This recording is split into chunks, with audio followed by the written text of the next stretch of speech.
Faze-me voltar a sentir alegria e júbilo, e os ossos que quebraste exultarão. Eu vou falar do Salmo 51:8. Enquanto ele estiver queimando no meu coração, não tem pra onde. A gente já conheceu a história de Davi e o que levou ele a escrever esse salmo naquele momento de dor, naquele momento de arrependimento, naquele momento de contrição. Mas a expressão quebraste mexeu muito comigo. Porque a gente tá vivendo num tempo de um evangelho coach em que nós somos deuses de Deus. Ou seja, eu sou Deus de Deus, ele não pode me quebrar, ele não pode me castigar, ele não pode fazer nada, ele só pode me abençoar. É assim não, vice? Estão te ensinando errado, vice? Deixa eu te dizer que a palavra confronta, a palavra não alisa, entendesse? Quem tem um encontro com Cristo, quem tem um encontro com a palavra, não fica do mesmo jeito. Digamos que nós somos um trigo. Pra que serve um trigo vivo? Pra nada. Tá ali de enfeite. Deixa o trigo morrer pra tu ver. Cai na terra e faz o quê? Dá fruto. Nasce mais trigo. Nós somos trigos e nós precisamos morrer para dar fruto. Que nós possamos ser diminuídos para que o Senhor cresça. Que se Ele quiser nos colocar na prensa, se Ele quiser nos esmagar, para que saia de nós um azeite puro, que Ele tenha total liberdade para isso. Vamos lá para o livro de Isaías. Livro de Isaías, capítulo 48, versículo 10. Era o Senhor falando para o seu povo. Pensa comigo.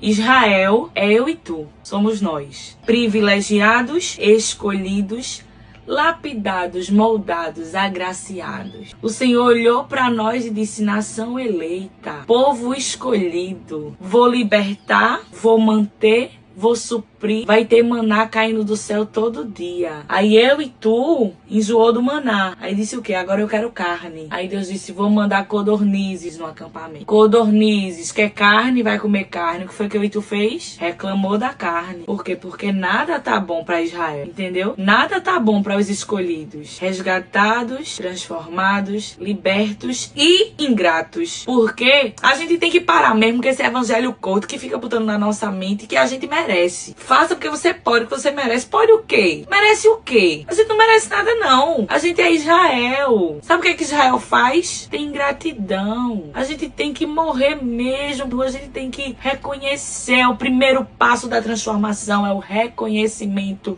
Salmo 51. O que era que estava acontecendo no Salmo 51 inteiro? Era Davi reconhecendo: Senhor, eu pequei.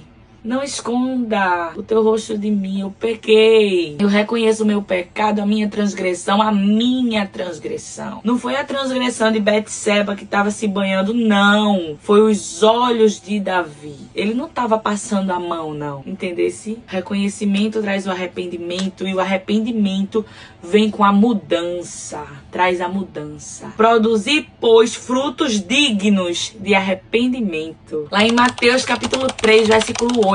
O que é arrependimento? É eu ver que eu errei, reconhecer que eu errei e dizer assim: eu não deveria ter feito, me arrependi de ter feito, não vou fazer mais. Mudança de vida. E aqui nós voltamos para Isaías, capítulo 48, com a Bíblia de papel, porque é um privilégio nosso. 48, versículo 10. O Senhor falando com Israel, comigo e contigo, que Israel somos nós. Eis que eu mesmo te refinei, todavia não como a prata. Eu te provei na fornalha da aflição.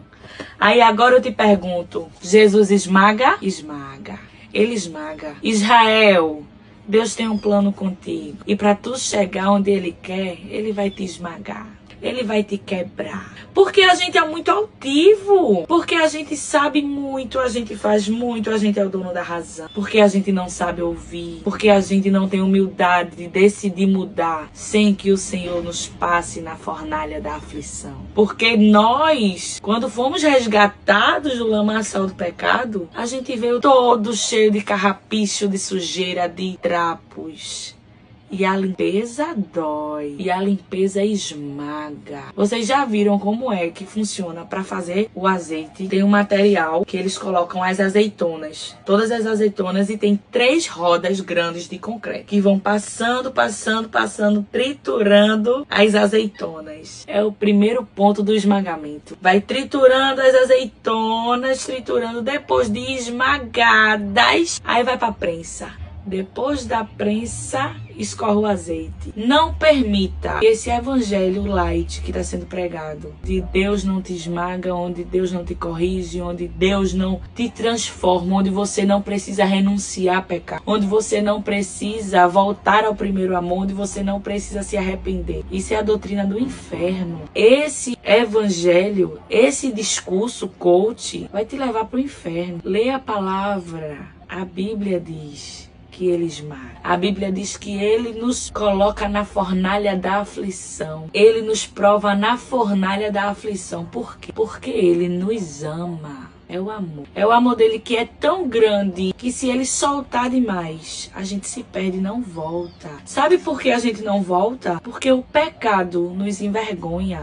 Se Deus não tivesse levantado Natan para ir lá em Davi e dizer a Davi: deixa eu te contar o que foi que aconteceu. Tinha 2 homens. Um tinha uma única cordeirinha e outro tinha um rebanho inteiro. Resumindo a história, Deus usou Natan poderosamente. Davi se revoltou e disse: esse homem que matou a cordeirinha do que só tinha uma é digno de morte. Aí Deus na boca de Natan: pois esse homem é você. Foi quando ele reconheceu. Se não houver um confronto, não existe arrependimento, não existe reconhecimento. Tem que confrontar. Tem que confrontar pra gente cair na real. Se não tiver confronto, a gente não cai na real. E ele nos ama tanto que ele nos confronta. E ele nos ama tanto que a misericórdia está de braços abertos nos esperando. A partir do momento que a gente diz assim: realmente, errei, pequei, me perdoa, Jesus, eu quero voltar. A Bíblia diz que ele não vai nos abandonar. Ele não vai nos desprezar. Como a parábola do filho pródigo. O filho pródigo pegou tudo que tinha e saiu. Saiu pelo mundo, gastou tudo, fez